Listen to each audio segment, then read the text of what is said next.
మహిమ కలుగును గాక. అందరూ ఒకసారి అడిగి చెప్పండి. ఏంటి పాపం డబ్బుగా ఉన్నారు అనుకోండి. ఇవాళ ఎండకు తెలియలేదు కదా, విజయవాడలో ఎండకు చెప్తున్నట్టే దాడి కొద్దిగా ఉండగా ఎండకు కొద్దిగా వెళ్ళిన యాభై దిగి పాపం మీద బండి మీద ఆ కమ్మపాడు పదిహారు చూస్తే పోగొట్టుకొని మిగతా వాళ్ళు మిగతా వాళ్ళు స్కూల్ పోయినా బస్సులో కూర్చొని పోవడం, మళ్ళీ బస్సులో కూర్చొని రావడం, హాయిగా వచ్చాను. నేను తిరిగా బాగా మళ్ళా తల్లి నుంచి ఆ ఎండలో అంటే నేను కాదో వచ్చాను అనుకో, వచ్చినా భోజనం కూడా చేయకుండా రావాల్సి వచ్చింది. మధ్యలో అంటే ఈ దినం ఎంగేజ్మెంట్ కార్యక్రమానికి వాళ్ళు కూర్చొని అప్పుడు మేమేం చేసేవా భోజనం తింటాం. అప్పుడు భోజనం చేయగా నాకు అక్కడ కాలు ఇక్కడ మీ పిల్లలు నేను ఇక్కడికి వచ్చి మళ్ళా నేను పోయి 3:30కి భోజనం చేస్తాను. కళ్ళాలు ఉంటుంది అలా వేరు చేసుకుంటున్నా. బాగా అనిపిపోయింది దేవుడు చెప్పాలంటే. అయితే దేవుడు ఏం చేశాడు, పాపం అన్నం నాకు వచ్చి కూర్చోగానే కాలం అయింది. అవన్నీ తీసుకొని వెళ్ళి వాళ్ళ ఏసీ రూమ్లో కొనుక్కున్నాను. ఒక ½ రెస్ట్ తీసుకున్నా. మళ్ళా 4 గంటలకు వచ్చి ఎంగేజ్మెంట్ కార్యక్రమం మన వీరాజ్ కుమార్తెని అన్నదానం నుంచి వచ్చారు. ఒక అబ్బాయి కూడా బాగున్నాడు. ఆ కార్యక్రమం కూడా మాస్టర్ గారు నాకే అప్పగించారు. మనం జరిపించి ఇంటికి వచ్చాము. ఒక 15 నిమిషాలు అలా పడుకొని వచ్చేసి మన 6 గంటలలో. అంటే మనం తిరుగుతూ ఉంటే అది మన పని మీద, అంటే మన విద్యుత్ ధర్మం కానీ దేవుడి పని కానీ దేవుడు తప్పకుండా శక్తిస్తాడు. అల్లు చెప్పండి. మనమే వేస్ట్గా చేయడం తినడం. కానీ ఎంత అలసిపోయి ఉన్నా ప్రభు సన్నిధికి వస్తే రీఛార్జ్ కావాలా? ఏం కావాలా? అంటే ఏం కావాలా? నా ఫోన్ ఛార్జింగ్ అయిపోయింది కాలేమా, ఏం చేస్తాను? వదిలేస్తాను దాన్ని. ఏం చేస్తాను? రీఛార్జ్ పెట్టుకున్నా. ప్రభు సన్నిధిలో ఎవరైనా రీఛార్జ్ అంటే పరిశుద్ధాత్మ దేవుడు ఎవరు రీఛార్జ్ చేస్తాడు. రీఛార్జ్ చేయాలంటే కరెక్ట్ కావాలి కదా. దీనికి ఛార్జింగ్ చెప్పాలంటే ఏముండాలా కుమారి? ఫోన్కి ఛార్జింగ్ ఎక్కాలంటే కరెంట్ ఉండాలా, మధ్యలో కరెంట్ ఉండే మధ్యలో ఛార్జర్ ఉండాలా. ఆ ఛార్జరే పరిశుద్ధాత్మ దేవుడితో నీ ఆత్మ లింక్ కావడం. ఇక్కడ దేవుని స్థుతిస్తున్నాం, దేవుని ఆరాధిస్తున్నాం, సంతోషంగా భయం. నేనైతే చాలా నన్ను ఎందుకో ఇంతగా ప్రేమించి ఓం దేవాలయ పాట నిజంగా నేను అనుభవించిపోయా. ఆ తల్లి కూడా అవయవం కూడా చాలా చక్కని పాట అనుభవించి నువ్వు కూడా చక్కగా పడ్డాడు. ఆ బాబు కూడా అందరూ బాగుపడ్డారు. దేవుడికి పాట రాకపోయినా సరే నేను పాడాలని ఒక ఉత్సాహంతో నేను పాడేటప్పుడు నాతో మనసులు చక్కగా వాడి. ఎందుకంటే దేవుడి సన్నిధిలో రీఛార్జ్ కావాలంటే మన ఆత్మ కరెక్ట్ ఏ ఆత్మతో కావాలమ్మా చెప్పనమ్మా? పరిశుద్ధాత్మతో కనెక్ట్ అయిందా? మామూలు ఛార్జింగ్ ఎక్కాలంటే ఒక్కొక్క ఫోన్కి అర్ధగంట, ఒక్కొక్క ఫోన్ 1.5 గంట, ఒక్కొక్క ఫోన్కి ½ అవర్ పడుతుంది. కానీ స్పీడ్ ఛార్జర్ నుంచి ఉంటుంది. అది పెట్టామనుకో ఆ ఫోన్కి కలిపి 15 నిమిషాలు 100% అయిపోతుంది. అంతకంటే స్పీడ్ ఛార్జర్ పరిశుద్ధాత్మ దేవుడు. నువ్వు ఆయనతో కనెక్ట్ కావడం ఆలస్యం. ఆలేమా అనుకోమా, ఏం కావాలా? దేవుడితో కనెక్ట్ కావాలా. మన ప్రాణము, మన ఆత్మ, మన శరీరము ప్రభువుతో కనెక్ట్ అయిన వెంటనే నీలో ఉన్న బలహీనతలన్నీ తొలగిపోవును కాక. అదే దేవుడు శక్తిని వాడును అనుగ్రహిస్తును కాక. హల్లెలూయా. హల్లెలూయా. ఇద్దరు పని మాట్లాడుకుంటుందో నవ్వుకుంటుందో. కాబట్టి కుట్టి కూర్చోని మధ్యలో కూర్చొని పైకి మా ఇంట్లో ఏమా కూర్చో చెప్పు లేదు రా అమ్మా. నేను ఎందుకంటే మమ్మీ మాట్లాడితే ఏం లేదమ్మా, దేవుడు సరిపించుకుంటూ సమయాన్ని వెళ్తుంది కాకండి.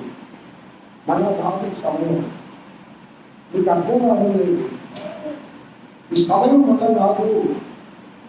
పరిశుద్ధాత్మ దేవుడు మనోహరంలో మాట్లాడగలమా?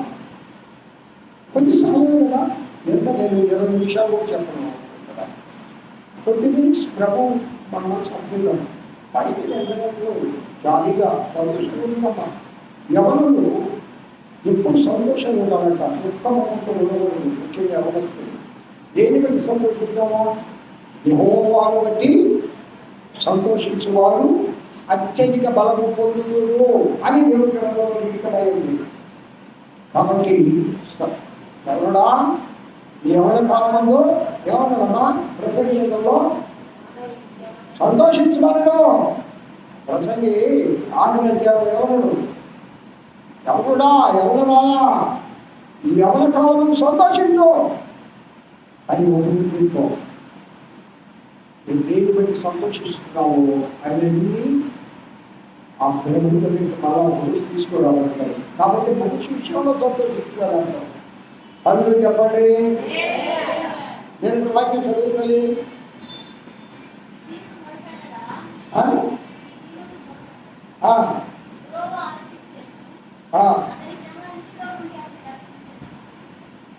నాకు బాగా రూపంగా ఈ దీనుడు మొరపెట్టగా యెహోవా ఆలకించెను, అతని శ్రమలన్నిటిలో నుండి అతని తప్పించెను, రక్షించెను. రక్షించను అనే మాటను తప్పించను అంటే అది ఒక పర్యాయ పదమే, కానీ దేవుని గ్రంథంలో ఉండే వాడుకోవాలి. మనం రక్షించను పిల్లల 2 దినాలు మనం ధ్యానం చేసుకున్నాం దీనత్వం గురించి. మొరపెట్టగా ఈ దినం ప్రభు దగ్గరికి ఏ విధంగా మొరపెట్టాలి అది ముందే మనం ధ్యానం చేసుకున్నాం ఆల్రెడీ. యాకోబు గారు ఏ విధంగా మొరపెట్టాడు ఆయన ధ్యానం చేసుకున్నాగా. యాకోబు ఏ విధంగా పెరుగులాడి తన జీవితాన్ని మార్చుకున్నాడు. యాకోబు ఏ విధంగా దేవునితో పోరాడి పెరుగులాడి మోసకరమైన జీవితాన్ని ఆశీర్వాదకరంగా మార్చుకున్నాడు అనేది మనం తెలుసుకున్నాం. ఇంకా అలాగే ఎవరి మొర అన్నా మొర. అన్నా కూడా ఏ విధంగా మొరపెట్టిందమ్మా? మనం అన్నా గురించి అనుకోలేదు, కానీ పరిశుద్ధాత్మ దేవుడు బతికించాడు ఈ నోట్లో.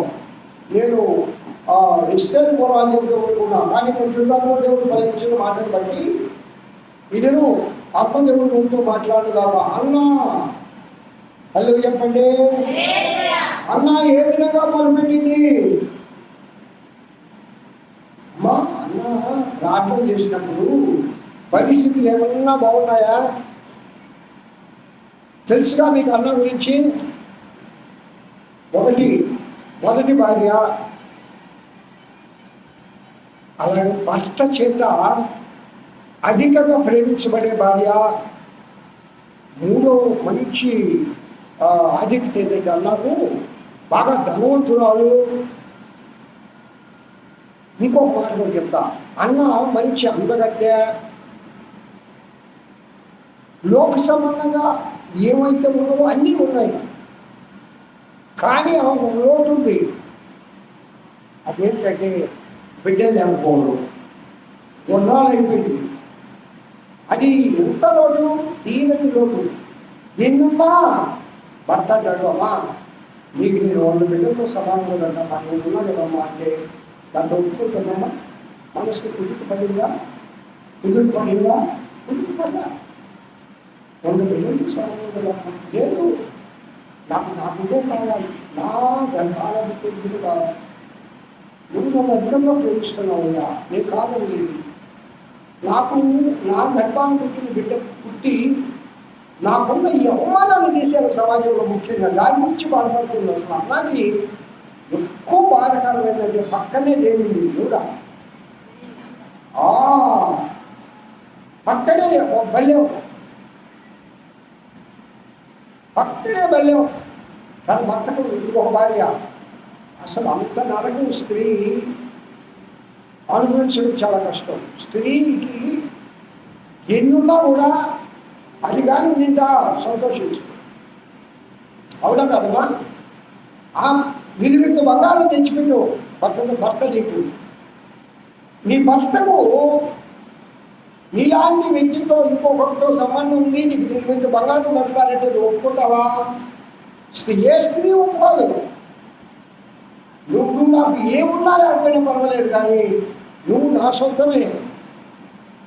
కావున ఇంకొకరు సొంతం నీకు కావాల్సిన నేను ఇస్తానున్నా కదా, ఇస్తున్నావు కాదలేదు, కానీ నాకు అనవసరం అయ్యేది వద్దు అంటే అన్న ఉన్న పరిస్థితి ఒకసారి మీకు గమనం చేయడానికి నేను ఈ మాటలు చెప్పాను. ఆమె ఎలాంటి నరకంలో ఉందంటే రోజు అవమానమే. ఎట్లాంటి అవమానం? మనం ప్రసిద్ధులు మాట్లాడాలి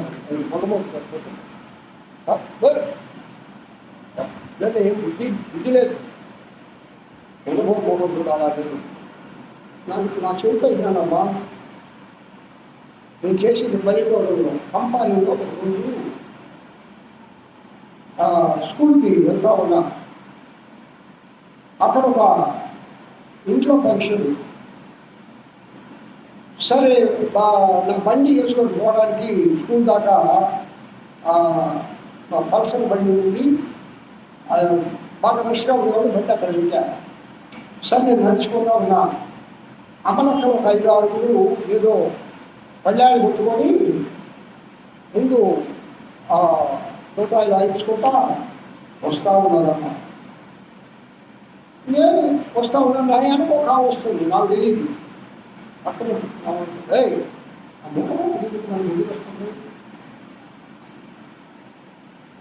శుభకార్యాలు జరుగుతుంది పక్కన చూశారు.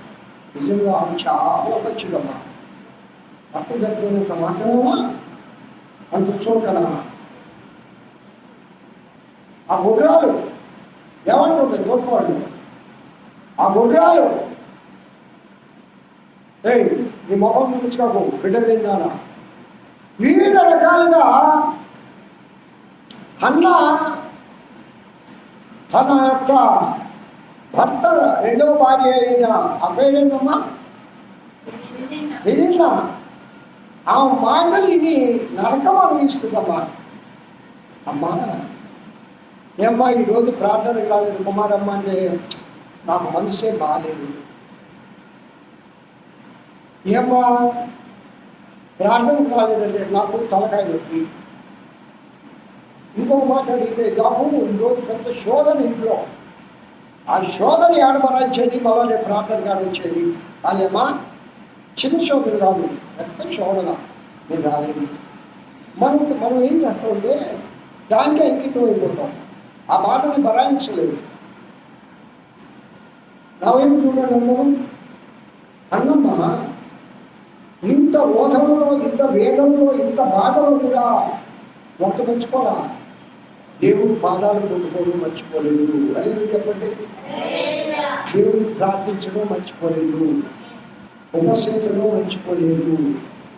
అమ్మా ఆ దేవాలయం వచ్చేది అన్న ప్రార్థన చేస్తా ఉంటే నాలాంటి దైవజనుడు ఏమనుకున్నాడా? ఏమని అడిగాడు? మా ఎంత గొప్ప మాట అది. అసలు ఆ మాట ఎట్లా అడిగాడు ఆయన అంటే ఉండే పరిస్థితిని బట్టి అడిగాడు. దైవజనుడు గొప్ప కాదు. మద్యం తాగి భక్తురాలు అయినావా అంటే మద్యం తాగేది అనేది అది పక్కన పడేది. దాని గురించి నేను చెప్పడం లేదా. మద్యం తాగి భక్తురాలు అయినావా అని అడిగాడు. అంటే ఆడవాళ్ళు దాకా ఆ విషయం వేరేది. ఆమె మనసులో వేదం చెంది పడరాని అవమానాలు పడి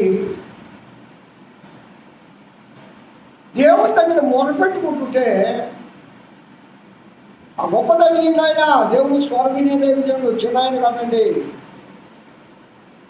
భక్తురాలు వెళ్ళావా, ఇంకా ఉదయాన్నే ఆడ దొరికింది నీకు, ఇంకా తెల్లాడలేదే, ఇప్పుడు దొరకాలంటే తెల్లారి వెళ్ళే దేవతము 4 గంటల నుంచి అమ్ముతాడు. ఇప్పుడు తెలుసా 10 గంటలకు కాదు, 4 గంటలు. ఎంత ఆశ్చర్యం. నేను ఉదయాన్నే ఒకరోజు నిద్ర పట్టగా 6:30 గంటలకు పోయేవాడిని. నేను టీకి 6 గంటలకు కుమారి, ఒకరోజు 5 గంటలకు పోతున్నా. అప్పుడు ఇక్కడ టీ లేవు, బజారుకి పోవాలి. 5 గంటలకు పోతే సార్ ఇప్పుడే వచ్చాము, కాలు పెడుతున్నాను, ఇప్పుడే వచ్చాను. ఇది ఏం సార్ ఇంత పొద్దున్నే వచ్చాను మీరు, నేను మాట్లాడలేదు. ఆ టైంకే ఒకటి పోయి ఆయన వచ్చేసాడు, మనోడే. ఇంత పొద్దున్నే ఏమన్నా మనకెప్పుడు పోయినా ఓకే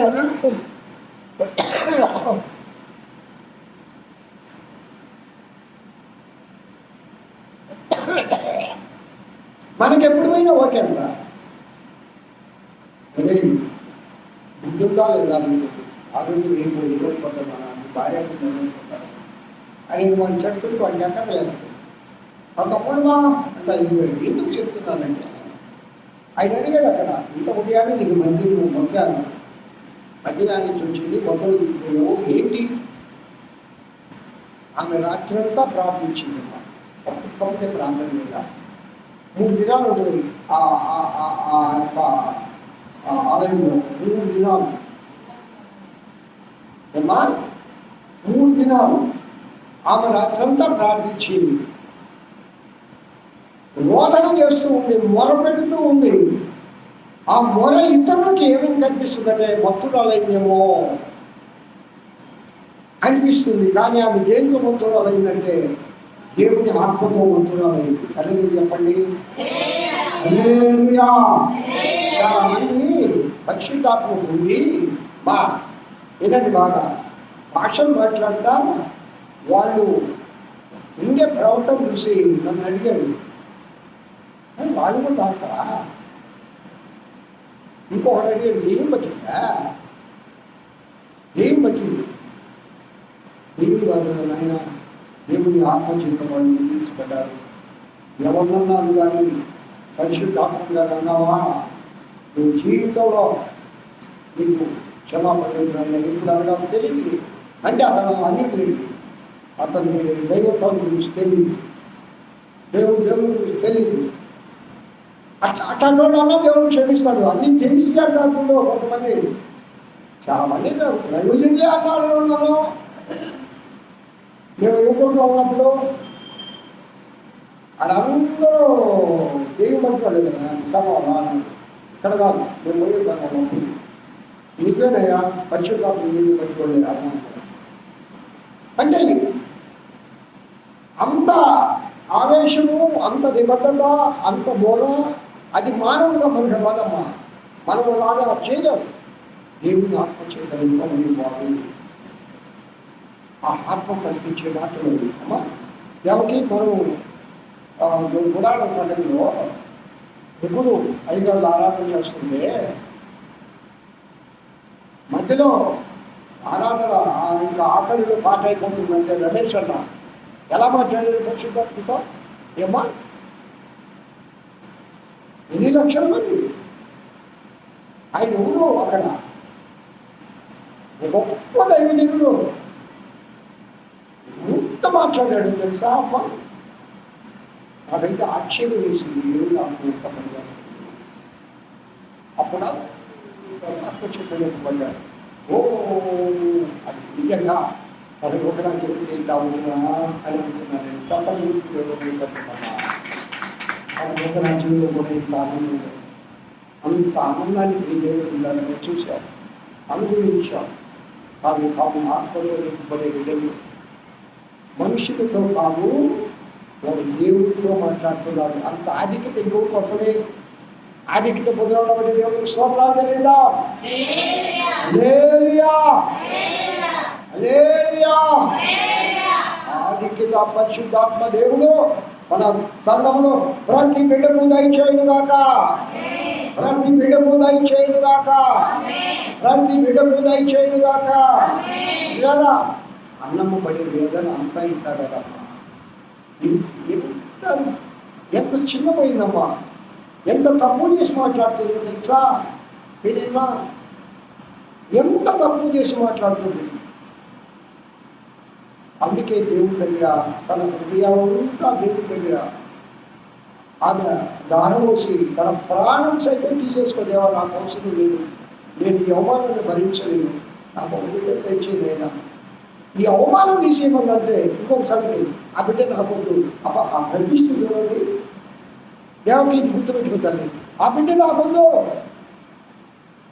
ఆ బిడ్డ నాకొద్దు, ఆ బిడ్డను నీ సేవకుడుగా నీకే వదిలిపెట్టేస్తాను. నా ఇంటికి తీసుకొని పోయి నా కొడుకు ఇగో నా వారసత్వుడు అని నేను చెప్తాను. నాకు అవసరమే లేదు. నాకున్న ఈ అవమానం పోతే చాలు. ఆ బిడ్డను నీ సేవకుడిగా పెంచుతా, ఆ బిడ్డను నీ సేవకుడిగా నీ సేవకు అప్పగిస్తానది. అట్లే అప్పగించింది. మనం కూడా దేవుడి దగ్గర మా చాలా వాగ్దానాలు చూస్తాం. అవి నెరవేర్చాలి, నెరవేర్చాలి, నెరవేర్చే ఆత్మను దేవుడు దయచేది కాక, నెరవేర్చే ఆత్మను దేవుడు దయచేది కాక. ఇంకొక సంగతి చెప్పరా, పరిస్థితులు బాగలేకపోవచ్చు, నీకు అనుకూలంగా లేకపోవచ్చు, అయినా కూడా నీ మనసులో దేవా నేను నీ సంఘంలో మాట ఒక ప్రతిజ్ఞ పొందాను, ఒక ప్రమాణం చేశాను, ప్రభు నా పరిస్థితులు అనుభవించు, నేను దాన్ని నెరవేర్చాలని కాంక్ష నీలో ఉంటే యేసయ్య అన్ని అనుకూలపరుస్తాడు. హల్లెలూయా. నీకు మాట చెప్పిన నేను గట్టిగా దేవుడి సంఘంలో పరిశుద్ధ సంఘంలో చెప్తా ఉన్నా, మా 5 లక్షలు నేను ఇస్తాను అని చెప్పామన్నా.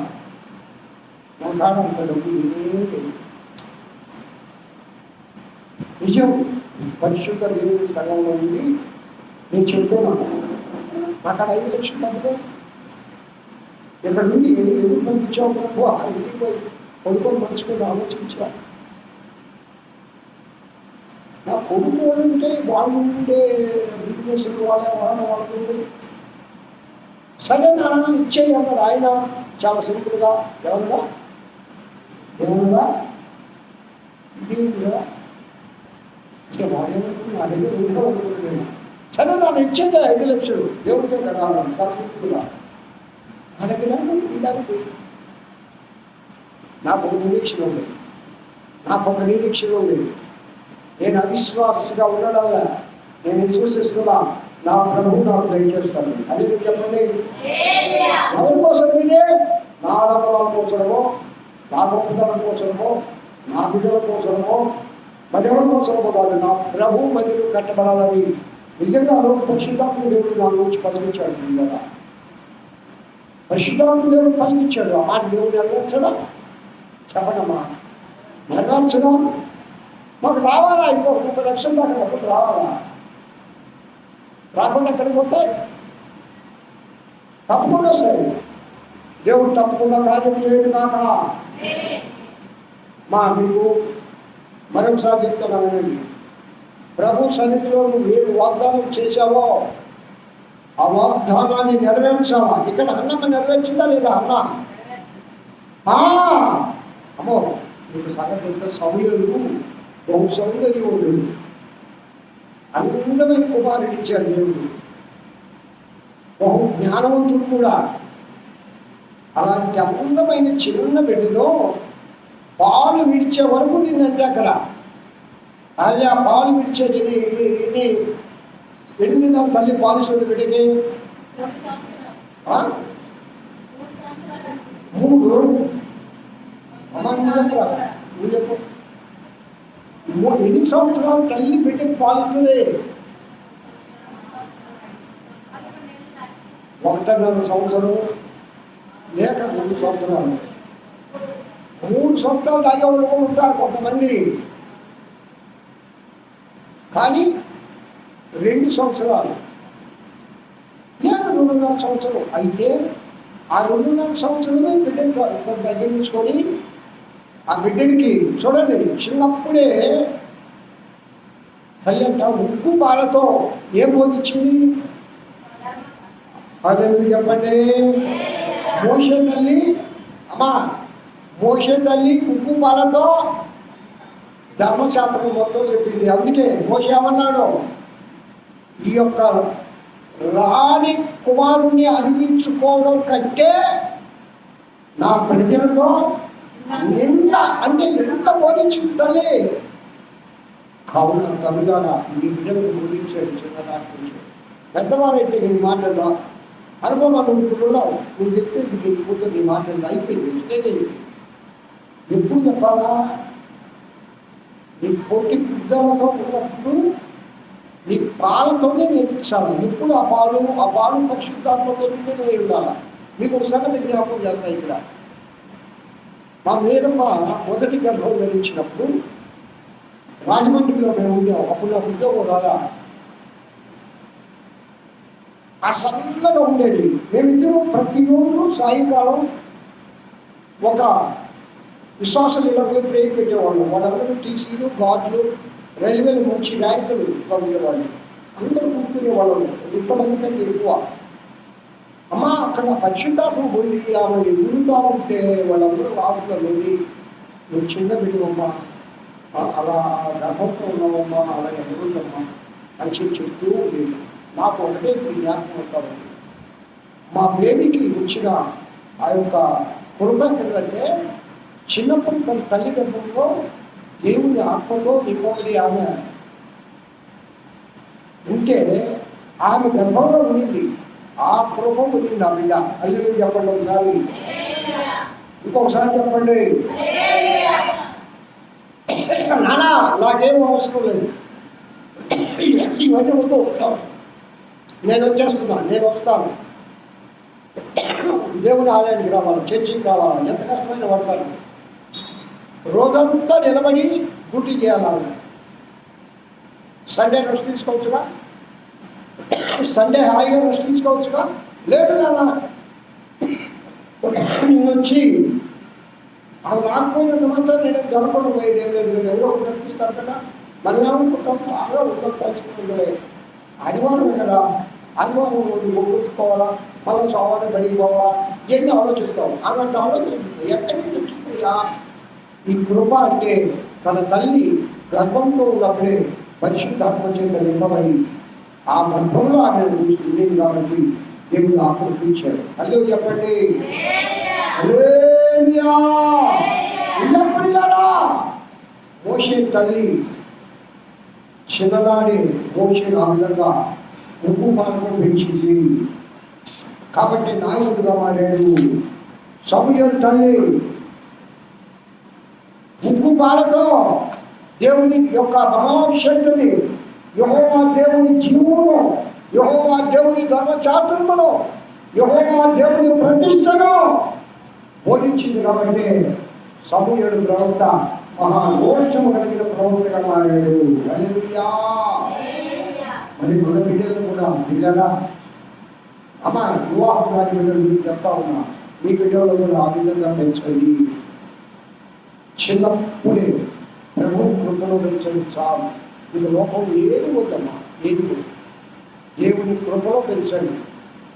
చిన్ననాడే దేవుని కృపలో మీరు పెంచితే మీ బిడ్డలు తప్పనిసరిగా దేవుని యొక్క రూపకర్తలుగా మారుగా. అమ్మ చాలా మందిని చెప్పగలను, నేను చాలా మందిని చెప్పగలను. ఆ విధంగా దేవుని యొక్క భయభక్తులు కలిగిన తమ్ముళ్ళు వారి బిడ్డలు ఏ విధంగా ఉన్నారని చాలా మంది. అయితే ఇక్కడ తనకున్న నిందన పోగొట్టుకోవడానికి రోదన చేసింది. మనకున్న నింద లేదేమో కానీ మనకి చాలా బాధలు ఉన్నాయి. ఆర్థిక బాధ ఉందా, కుటుంబ బాధ ఉందా, కుటుంబంలో శోభం ఉందా, అనారోగ్య బాధ ఉందా? లేని కుటుంబం ఏది లేదు. ఇక్కడ చాలా భారాలు ఉన్నాయి. ఆ భారాలన్నీ దించే దేవుడు యేసయ్య మాత్రమే. అంటే మీరు చెప్పండి, తప్పదు. ప్రయాసపడి సమస్త భారము మోయువారులారా నా ఎదురు రండి అన్నాడు దేవుడు. నేను నీ భారాన్ని మోస్తాను. ఎప్పుడో నువ్వు చెప్పు దేవునికి అన్నామని మొదలు పెడతాను. అమ్మా వచ్చింది ఇప్పుడు